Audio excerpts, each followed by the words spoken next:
Que se passerait-il si je vous disais que la raison pour laquelle la personne que vous aimez ne vous voit pas comme vous le souhaiteriez n'a rien à voir avec votre apparence, vos possessions ou ce que vous faites pour elle, mais avec quelque chose qui se passe dans un endroit invisible, au plus profond de votre système nerveux, dans une partie de vous qui agit avant même que votre esprit conscient n'ait le temps de formuler une pensée. Car il existe une chose que la plupart des hommes ignorent, quelque chose qui ne s'apprend à aucune école, qui n'est jamais évoqué dans les conversations entre amis, et qui pourtant détermine presque tout en matière d'attraction.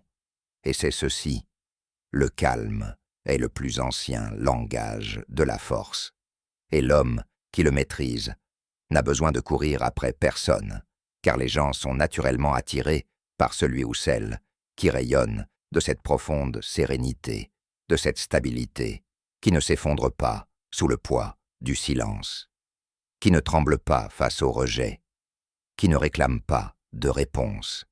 Je sais ce que vous pensez. En théorie, c'est séduisant, mais en réalité, quand quelqu'un compte vraiment pour vous, garder ce calme est l'une des choses les plus difficiles qui soient, car votre cerveau n'est pas toujours de votre côté. Le cerveau a ses propres priorités. Dans cette vidéo, je vais vous expliquer précisément ce qui se passe à l'intérieur, pourquoi vous réagissez ainsi et comment reprendre le contrôle de quelque chose que vous perdez depuis des années sans que personne ne vous l'explique. Le philosophe stoïcien Épictète enseignait: ce n'est pas ce qui vous arrive qui compte, mais votre réaction. Et la capacité à rester calme face à l'incertitude, à garder son sang-froid lorsque votre système nerveux vous pousse à paniquer, est l'une des réactions les plus puissantes que vous puissiez développer. C'est ce qui distingue celui qui est contrôlé par ses émotions de celui qui les maîtrise. Mais avant d'entrer dans le vif du sujet, je vous invite à réfléchir un instant. Souvenez-vous d'une situation précise, ce message que vous avez envoyé et qui est resté sans réponse, ce moment où vous vous êtes empressé de vous rendre disponible et où vous avez perçu un changement dans la dynamique, même si vous ne pouviez pas l'expliquer exactement. Cette impression que plus vous en faisiez, moins cela semblait compter. Vous vous souvenez de cette sensation? Bien, car ce sentiment a une explication, et cette explication a un nom. Une fois que vous l'aurez comprise, vous ne verrez plus jamais vos propres réactions de la même façon.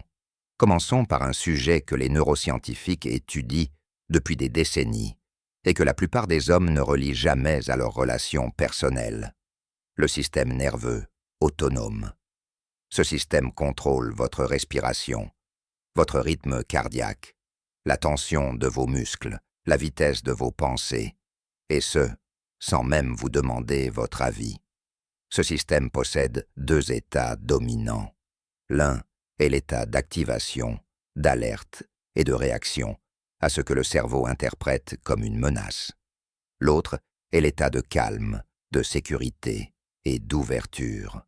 Et maintenant, voici un point que je vous invite à bien assimiler, car il change complètement votre perception de tout ce qui suit.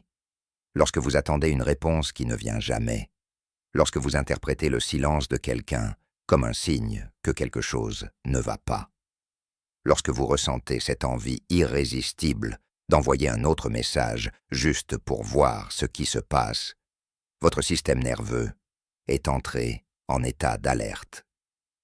Non pas parce que vous êtes réellement en danger, mais parce que votre cerveau a automatiquement et inconsciemment classé cette situation comme une menace pour votre survie sociale.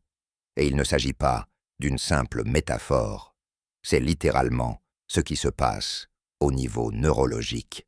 L'être humain est un animal social, et au cours de millions d'années d'évolution, être accepté ou rejeté par le groupe n'était pas qu'une question d'ego, c'était une question de survie. Ceux qui étaient exclus du groupe mouraient, et ce système d'alarme qui nous a permis de survivre pendant des milliers d'années est exactement le même qui s'active aujourd'hui lorsqu'une personne qui vous attire ne répond pas à votre message. Le problème, c'est que ce système ne fait pas la différence entre une menace réelle et une menace perçue. Il ne distingue pas un prédateur dans la savane de 2 heures de silence sur votre téléphone. Pour votre système nerveux, les deux situations peuvent ne produire la même cascade de réactions. Et c'est cette cascade qui vous pousse à prendre des décisions qui, vues de l'extérieur, n'ont absolument aucun sens. Envoyer plus de messages, se justifier davantage, chercher des signaux là où il n'y en a pas, interpréter le moindre geste comme une confirmation de votre plus grande peur. L'empereur romain Marc Aurèle a écrit « Vous avez le pouvoir sur votre esprit, non sur les événements extérieurs.